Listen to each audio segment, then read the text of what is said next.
University में इतने महत्वपूर्ण विषय पर इतना सुंदर आयोजन उन्होंने किया। शिक्षा मनुष्य के जीवन का सबसे महत्वपूर्ण अंग है। शिक्षा ही को बिना पशु और सींग, बिना पूंछ और सींग का पशु कहा जाता है। तो इतने, लेकिन चिंता की बात यह है कि इतना महत्वपूर्ण विषय उपेक्षित है। आज शिक्षा व्यवस्था संकट में है, खतरे में है। जो सुरेंद्र सौरभ जी ने कहा कि जो सुषमा जी ने बोला और विजय बंधु जी ने बोला, उस पर प्रकाश डाला जाए, उसे समाधान की ओर ले जाया जाए। दोनों ने बहुत महत्वपूर्ण बातें कही। शिक्षा व्यवस्था की आंतरिक जो कमजोरियां, उन पर प्रकाश डाला। मैं अगर एक फॉर्मूले में इसे कहना चाहूं तो सबको शिक्षा, समान शिक्षा, निःशुल्क शिक्षा, यह फॉर्मूला होना चाहिए। कोई शिक्षा से भिन्न न हो, सबको शिक्षा मिले, बराबर एक जैसी शिक्षा मिले और निःशुल्क मिले। और ये जब देश आजाद हुआ था तो देश की सरकारों की नीति भी और कुछ वर्षों तक चली भी। जब देश आजाद हुआ तो देश बहुत गरीबी की हालत में था, बहुत संसाधन सीमित थे, बहुत बड़ी समस्याएं थी देश के सामने। उस समय देश की सरकारें IIT बना रहे थे, IIM बना रहे थे, सरकारी कॉलेज, सरकारी यूनिवर्सिटी, JNU जैसी यूनिवर्सिटी बना रही थी।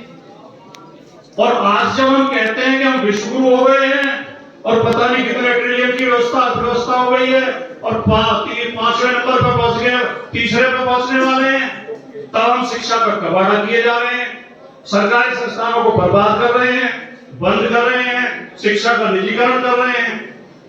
इस देश में दो क्षेत्र में बहुत भयंकर कार्य हो रहे हैं, शिक्षा के क्षेत्र में, स्वास्थ्य के क्षेत्र में। दोनों ही अनिवार्य हैं मनुष्य के लिए और दोनों को निजी हाथों में सौंपा जा रहा है। और ये निजी हाथों में सौंपना, सरकारी संस्थाओं को बर्बाद करना, शिक्षा से सरकारों का पल्ला झाड़ना, जिम्मेदारी से पल्ला झाड़ना, ये भविष्य के लिए बहुत खतरनाक है। किसी विद्वान ने कहा कि अगर किसी देश का भविष्य देखना हो तो उसके विश्वविद्यालयों में और महाविद्यालयों में घूमकर आइए, वहां से आपको पता चलेगा कि देश का भविष्य क्या है। तो अगर आज हम विश्वविद्यालयों पर, महाविद्यालयों पर नजर डालें और वहां की स्थितियां देखें तो हमें इस देश का भविष्य बहुत अंधकार में नजर आता है। गरीब आदमी चाहकर भी अपने बच्चे को नहीं पढ़ा पा रहा है और जहां उनके बच्चों के एडमिशन हो रहे हैं वहां पढ़ाई हो नहीं रही है, और जहां पढ़ाई हो रही है वहां उनका प्रवेश वर्जित है। जो हजारों साल तक इस देश में व्यवस्था रही कि शिक्षा का अधिकार कुछ ही लोगों को था, बाकी लोगों पर पाबंदी थी, वो शिक्षा नहीं ले सकते, अब नए तरीके से उसे लागू किया जा रहा है। आज कोई कहे कि हवाई जहाज में कोई भी यात्रा कर सकता है, सबके लिए खुली छूट है, लेकिन क्या ये सच है कि हर कोई कर सकता है?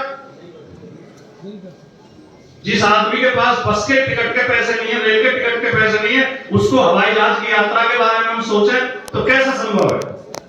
यही शिक्षा के साथ हो रहा है।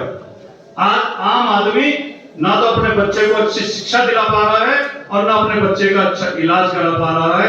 ये बहुत बड़ी समस्या है, इसमें हम सबको सोचना पड़ेगा।